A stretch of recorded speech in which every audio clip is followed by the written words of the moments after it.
दोस्तों, उत्तर प्रदेश अध्यापक भर्ती यूपी टीजीटी और पीजीटी 2026 में सामान्य ज्ञान के क्वेश्चन जो पूछे जाएंगे 30 प्रश्न हैं। इसी के लिए अभी तक हम लोगों ने 29 मॉडल पेपर कंप्लीट कर चुके हैं। आज हमारा ये 30वां मॉडल पेपर है जो आपको प्रोवाइड करने जा रहे हैं, जो सारे क्वेश्चन अकॉर्डिंग टू सिलेबस ही हैं। हमारे इस यूट्यूब चैनल में 3 प्लेलिस्ट बनाई गई हैं। जो पहला प्लेलिस्ट है इसमें कंप्यूटर नॉलेज से रिलेटेड जितने भी घटना चक्र की बुक है, अभी तक जितने भी विभिन्न भर्तियों में क्वेश्चन पूछे गए हैं वो सारे क्वेश्चन इस प्लेलिस्ट में ऐड हैं। और ये प्लेलिस्ट दूसरी है। दूसरे प्लेलिस्ट में अभी तक आश्रम पद्धति, जीडीसी, जीआईसी और एलटी ग्रेड में जितने भी क्वेश्चन पूछे गए थे वो सारे क्वेश्चन इस प्लेलिस्ट में ऐड है सेकंड में। और थर्ड में अभी आज हम आपको ये 30वां मॉडल पेपर प्रोवाइड कर रहे हैं। इसमें सारे क्वेश्चन मॉडल पेपर ही हैं। आज तक हम लोगों ने अगर क्वेश्चन जोड़ा जाए तो 900 क्वेश्चन हम लोगों ने कंप्लीट कर लिए हैं। सारे क्वेश्चन अकॉर्डिंग टू सिलेबस हैं और बहुत महत्वपूर्ण हैं। अगर आपने वीडियो नहीं देखे हैं तो इन्हें ज़रूर देखें। और आज का वीडियो अब हम लोग बिना देरी किए हुए आरंभ करेंगे। तो इसमें जो पहला क्वेश्चन पूछा गया है, उच्चतम न्यायालय को परामर्शदात्री अधिकार प्राप्त है, तो इसका राइट आंसर हो जाएगा अनुच्छेद 143 में परामर्शदात्री अधिकार प्राप्त है। अनुच्छेद 143 वन में सामान्य विधिक प्रश्न यदि किसी समय राष्ट्रपति को लगे कि विधि या कानून तथ्य का कोई ऐसा सार्वजनिक महत्व का प्रश्न उठा है जिस पर सुप्रीम कोर्ट की राय लेना जरूरी है, तो वह मामला अदालत को भेज सकता है। इस स्थिति में सुप्रीम कोर्ट राय देने के लिए बाध्य नहीं है, वह अपनी राय देने से मना भी कर सकता है। और अनुच्छेद 143 के पैरा 2 के अंतर्गत संविधान पूर्व संधियां और समझौते, यदि कोई विवाद संविधान लागू होने से पहले किसी संधि, समझौते, वचन या सनद से उत्पन्न हुआ है तो राष्ट्रपति उस पर राय के लिए मामला भेज सकता है। इस दूसरी श्रेणी में के मामले में सुप्रीम कोर्ट के लिए राष्ट्रपति को अपनी राय देना अनिवार्य होता है। क्वेश्चन नंबर दूसरा है, दूसरे में दिया गया है वर्तमान में भारत में कुल कितने राष्ट्रीय उद्यान हैं, तो इसका सही आंसर है 107 राष्ट्रीय उद्यान हैं वर्तमान में।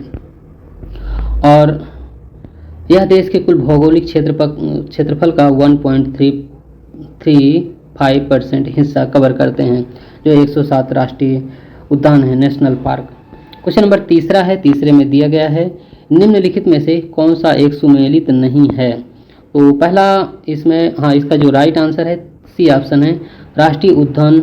ये गुजरात में जो दिया है ये सुमेलित नहीं है, जो कि चंदौली इसमें दिया है। तो चंदौली जो राष्ट्रीय उद्यान है भारत के महाराष्ट्र राज्य के पश्चिमी घाट में सह्याद्री पर्वतमाला पर स्थित है।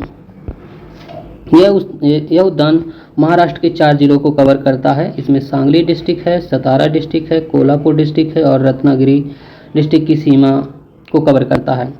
क्वेश्चन नंबर चौथा है, चौथे में दिया गया है निम्नलिखित में से कौन सा बागवानी से संबंधित है, तो इसका राइट आंसर है स्वर्ण क्रांति, सी ऑप्शन इसका करेक्ट आंसर है। क्वेश्चन नंबर 5वां है, 5वें में दिया गया है भारतीय सब्जी शोध संस्थान स्थित है, तो इसका राइट आंसर है इसका वाराणसी में, ये ऑप्शन इसका करेक्ट आंसर है। 1992 में सब्जी अनुसंधान परियोजना निदेशालय के रूप में इसकी स्थापना हुई थी। बाद में 17 अगस्त 1999 को इसे एक पूर्ण राष्ट्रीय संस्थान भारतीय सब्जी अनुसंधान संस्थान के रूप में मान्यता दी गई। क्वेश्चन नंबर 6वां है, 6वें में दिया गया है मुजफ्फरपुर में किंग्सफोर्ड की हत्या का प्रयास कब किया गया, तो इसका राइट आंसर है 1908 में, ये ऑप्शन इसका राइट आंसर है। क्वेश्चन नंबर 7वां है, 7वें में दिया गया है अलमाटी बांध किस नदी पर स्थित है, तो स्थित है एक कृष्णा नदी, डी ऑप्शन इसका राइट आंसर है। क्वेश्चन नंबर 8वां है, 8वें में दिया गया है निम्नलिखित में से किस कार्ड से बैंक को उच्च ऋण जोखिम है, तो इसका राइट आंसर है क्रेडिट कार्ड, इसका बी ऑप्शन करेक्ट आंसर है। क्वेश्चन नंबर 9 में दिया गया है निम्नलिखित में से कौन सा एक क्रेडिट कार्ड एसोसिएशन है, तो राइट आंसर है Mastercard, B option correct answer है। क्वेश्चन नंबर 10वां है, 10वें में दिया गया है भारत में खुदरा ऋण का सर्वाधिक प्रतिशत किसका है, तो यह है आवास ऋण का, तो इसका जो राइट आंसर है डी ऑप्शन करेक्ट आंसर है। दोस्तों, इकोनॉमिक्स भी सिलेबस में ऐड है तो उसी के क्वेश्चन थे। क्वेश्चन नंबर 11 है, 11 में दिया गया है पूर्वी घाट पर्वत श्रेणी का सर्वोच्च शिखर कौन सा है? तो ये महेंद्रगिरी है, बी ऑप्शन राइट आंसर है। ये क्वेश्चन बहुत इंपॉर्टेंट है और इसी से रिलेटेड हम लोग एक पश्चिमी घाट से दक्षिणी भारत में के बारे में जानेंगे। इसमें है कि दक्षिण भारत में सर्वोच्च पर्वत शिखर कौन सा है? तो इसका जो राइट आंसर है अनायमुंडी, इसका ए ऑप्शन करेक्ट आंसर है। तो ये 11वां और 12वां दोनों क्वेश्चन बहुत महत्वपूर्ण है। क्वेश्चन नंबर 13 में दिया गया है भारत में जो न्यायपालिका है तो न्यायपालिका स्वतंत्र है। इसका सही आंसर है ना तो संसद के अधीन है, ना राष्ट्रपति के और ना ही प्रधानमंत्री के। क्वेश्चन नंबर 14 में दिया गया है भारत में न्यायपालिका का स्वरूप कैसा है? तो ये एकीकृत है। इसका भी ऑप्शन राइट आंसर है। क्वेश्चन नंबर 15 में दिया गया है सिकंदर उस्तानी की उपाधि किसने धारण की थी? तो ये धारण की थी मोहम्मद बिन तुगलक ने। इसका सी ऑप्शन करेक्ट आंसर है। क्वेश्चन नंबर 16 में दिया गया है भारत की आज़ादी के समय कांग्रेस के सभापति कौन थे? तो जे.बी. कृपलानी थे। भारत की आज़ादी के समय सभापति थे जे.बी. कृपलानी। क्वेश्चन नंबर 17 में दिया गया है गांधी जी भारतीय राष्ट्रीय कांग्रेस के अध्यक्ष कितनी बार चुने गए थे? तो केवल एक बार चुने गए थे, बेलगांव में। इसका पहला ऑप्शन राइट आंसर है।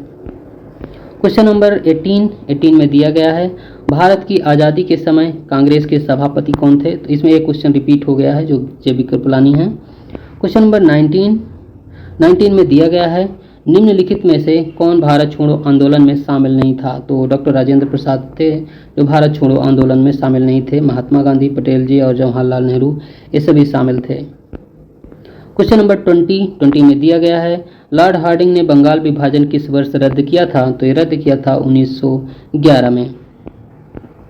क्वेश्चन नंबर 21 एक क्वेश्चन बहुत बार पूछा गया है कि श्रीमती एनी बेसेंट कांग्रेस की अध्यक्ष कब निर्वाचित हुई थी? तो यह निर्वाचित हुई थी कलकत्ता अधिवेशन 1917 ईस्वी में। क्वेश्चन नंबर 22 में दिया गया है दिल्ली सल्तनत के तुगलक राजवंश का अंतिम शासक कौन था? तो अंतिम शासक नासिरुद्दीन मोहम्मद था। यह ऑप्शन राइट आंसर है। क्वेश्चन नंबर 23 में दिया गया है निम्नलिखित में से कौन सा रोग संक्रामक है? तो इसमें डिप्थीरिया जो दिया गया है ये रोग संक्रामक है, बी ऑप्शन राइट आंसर है। क्वेश्चन नंबर 24 में दिया है शरीर के अंदर लौह की कमी से उत्पन्न होने वाला रोग कौन सा है? तो इसमें रक्तहीनता है, बी ऑप्शन करेक्ट आंसर है। क्वेश्चन नंबर 25 में दिया गया है स्मॉल पॉक्स होने का कारण क्या है? तो इसका रीजन है वेरियोला वायरस। इसका भी ऑप्शन सही आंसर है।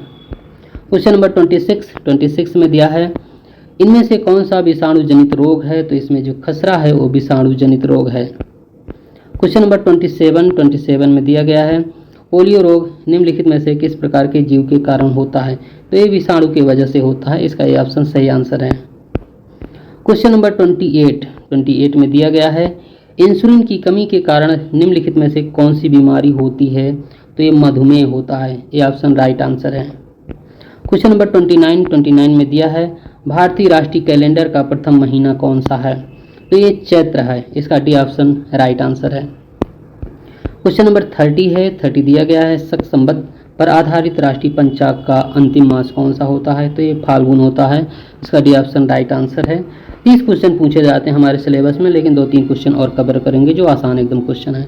भारतीय राष्ट्रीय पशु इसमें इसका राइट आंसर है बाघ है। आगे क्वेश्चन है बाघ से पूर्व भारत का राष्ट्रीय पशु क्या था? तो इसके पूर्व था सिंह था। सी ऑप्शन इसका राइट आंसर है। और भारत का राष्ट्रीय पक्षी तो पता ही है ये मयूर है। और क्वेश्चन है भारत का राष्ट्रीय आदर्श वाक्य क्या है? तो ये सत्यमेव जयते है। और भारत का राष्ट्रीय धरोहर पशु क्या है? तो इसका राइट आंसर है हाथी। दोस्तों आज हम लोगों ने 30वां मॉडल पेपर कंप्लीट कर लिए हैं और हम लोगों ने 30 मॉडल हर सेट में हम लोगों ने 30 क्वेश्चन कवर किए हैं। तो आज तक हम लोगों ने 900 क्वेश्चन कवर कर चुके हैं। सारे क्वेश्चन बहुत ही महत्वपूर्ण है। अगर आपने वीडियो नहीं देखे हैं तो ज़रूर देखें। इन सारे वीडियो की प्लेलिस्ट सेपरेट बना दी गई है। तो दोस्तों आज का वीडियो यहीं तक। पूरा वीडियो देखने के लिए बहुत बहुत धन्यवाद।